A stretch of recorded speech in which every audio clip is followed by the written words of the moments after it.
Fala pessoal, meu nome é Thiago Gomes, eu sou professor de filosofia aqui na cidade de Campina Grande, na Paraíba, e eu queria comentar aqui alguns casos recentes, que dizem respeito à minha pessoa como professor de filosofia. Professor de filosofia e sociologia, eu tenho trabalhado já há um bom tempo com essas duas áreas, e que diz respeito às últimas considerações do governo aí em relação à pretensão de investimento nos cursos de filosofia e sociologia. E não se engane, em relação às ciências humanas como um todo, isso é uma tendência, é uma tendência de diminuição de verbas, de diminuição de foco, já que não existe um interesse do governo e das instâncias superiores em relação a essa grande área da ciência.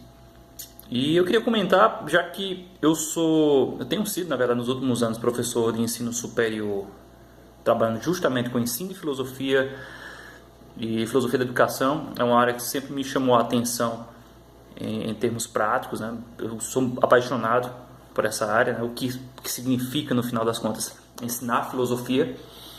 E nos últimos anos, na verdade, tem chamado a atenção toda essa acusação do que diz respeito à suposta doutrinação inerente a essas áreas, na filosofia e sociologia, entre outras tantas.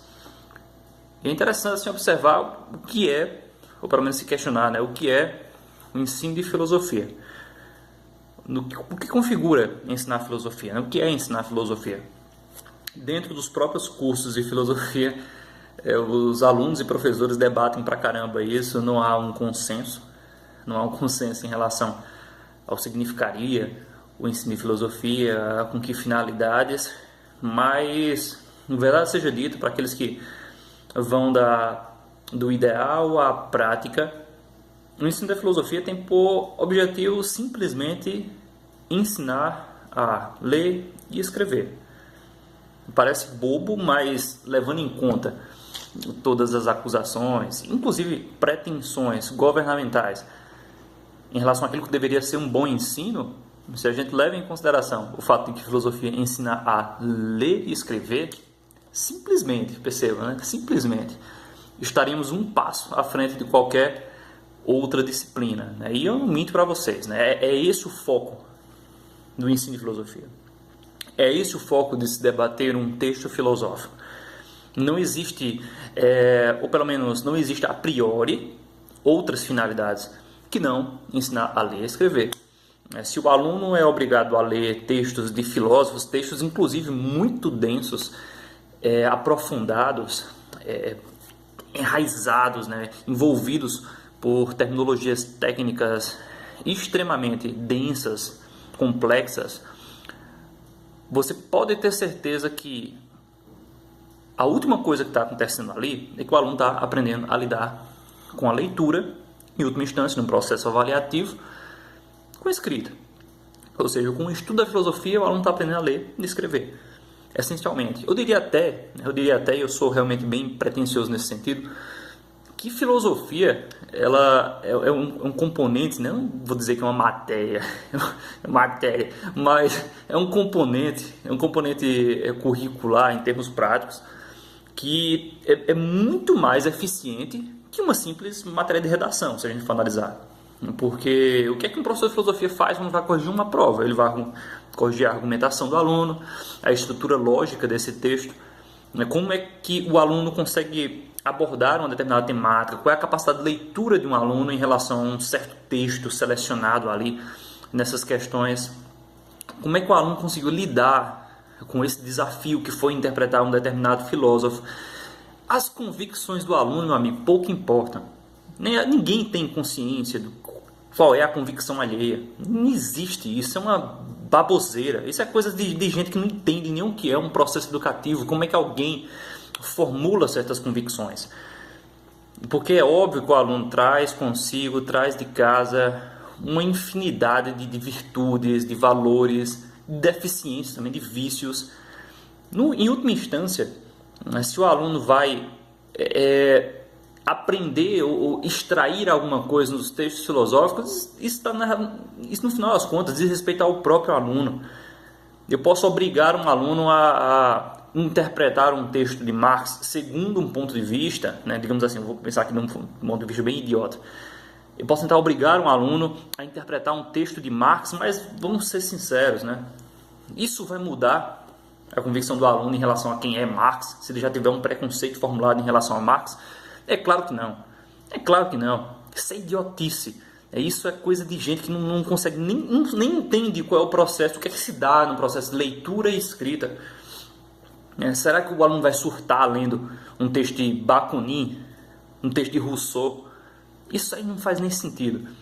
Então, assim, essas acusações, né? Na verdade, essa tendência que existe já no governo atual e em outras instâncias ali envolvidas, alinhadas ao governo, com uma área mais liberal, nos liberais, em pensar que na filosofia, na sociologia e nas ciências humanas como um todo existiria já uma tendência, uma prerrogativa doutrinadora, doutrinária, como se os professores estivessem querendo transformar a juventude numa milícia comunista. Isso é uma idiotice. Se isso fosse eficiente, desde o início do governo Lula até aqui, nós teríamos um exército de comunistas, né? Quando isso nem sequer passou, nem sequer vigorou, por assim dizer, né? Levando em conta a possibilidade de que isso fosse realidade.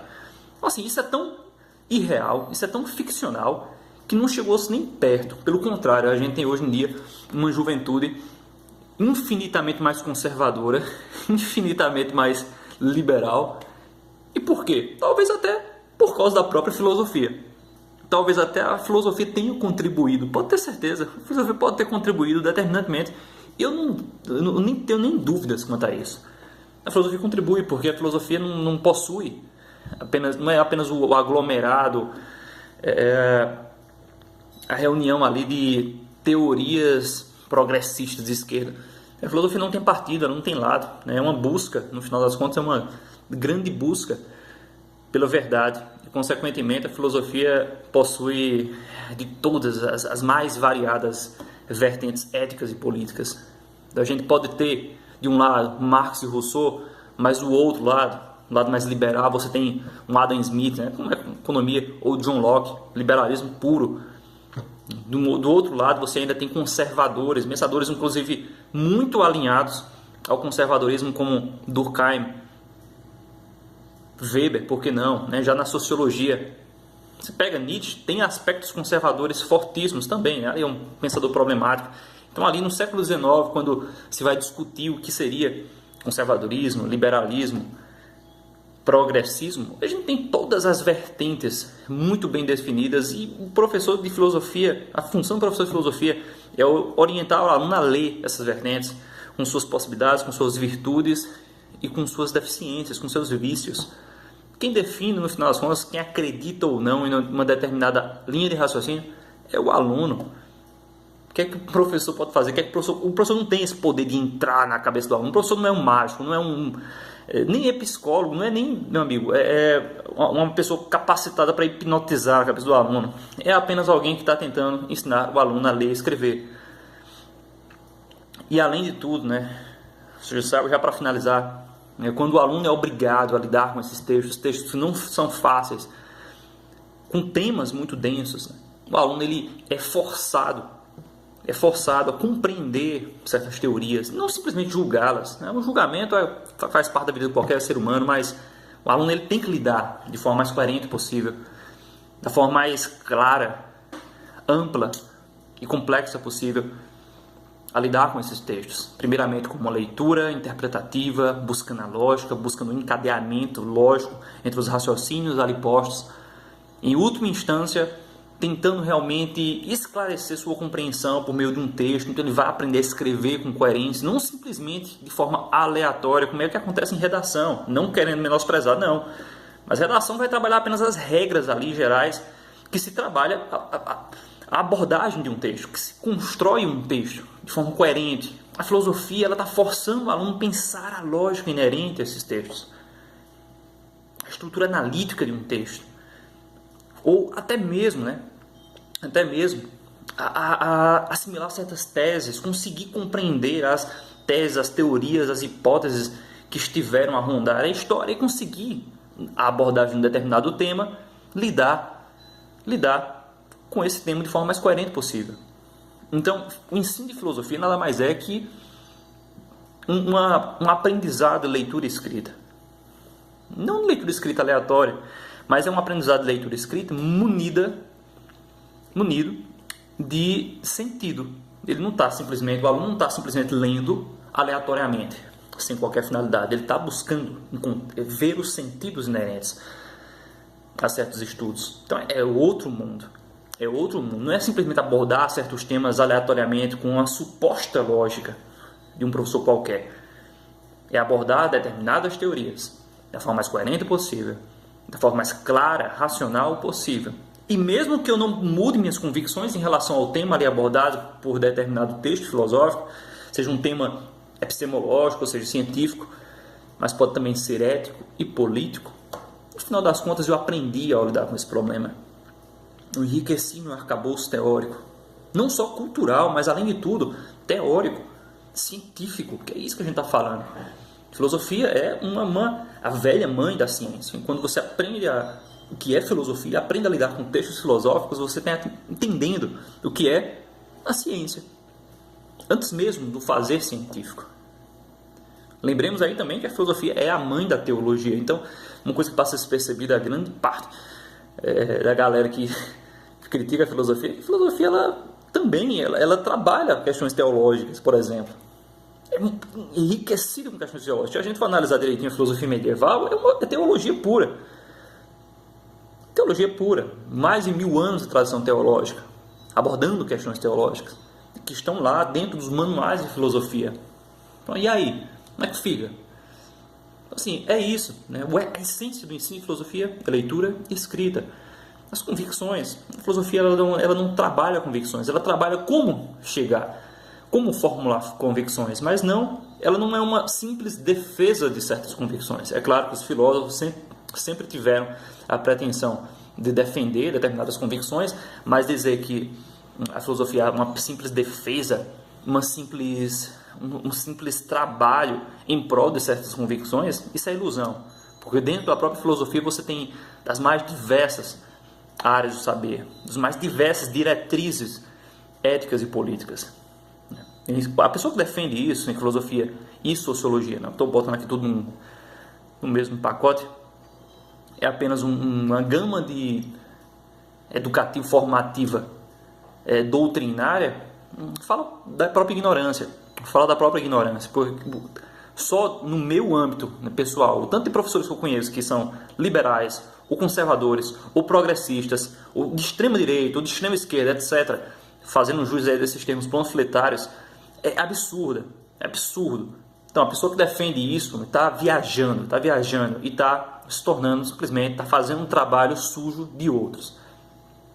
Está sendo marionete política das instâncias superiores. Então, uma pessoa que criticava alguns anos atrás o PT por ser um partido doutrinário comunista e agora passa pano para o que o governo faz, como se não existisse também o mesmo intuito, fazendo aqui um juízo bem linear, bem simplório, simplesmente está sendo mau caráter. Está sendo uma pessoa mau caráter. Porque está defendendo uma coisa e fechando os olhos para outra. Simplesmente. Está fazendo aquilo que o próprio Olavo de Carvalho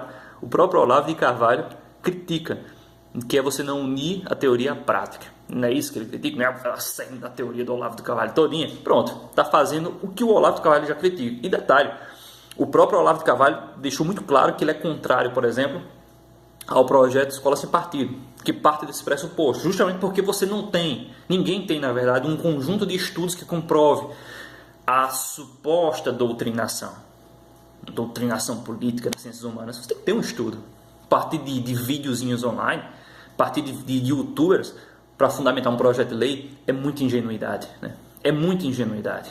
E partir de uma suposta virtude inerente a um projeto de lei, sem nem ler um projeto de lei, como eu já vi muita gente, inclusive gente que não é ignorante, fazendo, é muita ingenuidade, né, gente? Beira assim a estupidez. E é triste ver esse tipo de coisa.